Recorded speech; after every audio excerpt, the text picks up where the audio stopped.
What's up? Welcome to my vlog. This morning, linisin namin ngayon ang aming classroom para sa mga estudyante namin sa NC1 NC2. So, nakaprepare na kami lahat kahapon. Dumating na yung lifter namin.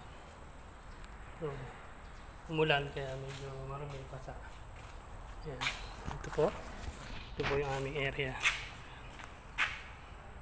Ito yung aming mga makina. Ito yung pang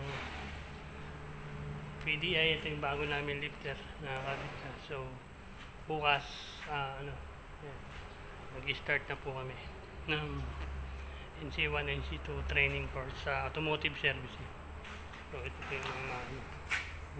Ito yung mga makina ang gagamitin namin para ituro sa mga estudyante yung mga basic fundamental na gagawin nila. Siyempre ngayon nagkakandak na sila ng orientation sa study na ngayon. Start na sila ngayon sa curriculum ng pagtuturo at malaman nila yung mga parts ng mga makina, ano yung mga gamit. So ito, so i-start na natin yung maglinis habang nag-aantay tayo para bukas naka-prepare na po tayo. So, ito ang aming training room.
Need natin i-share sa mga estudyante ang ating mga kaalaman para kung sakaling makapagtapos sila, pwede nilang gamitin yung kanilang mga certificate for local and international abroad.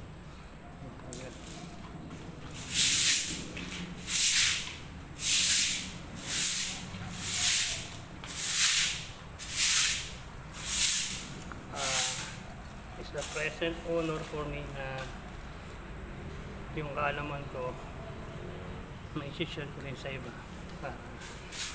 Ano lang naman yun eh. Share lang naman.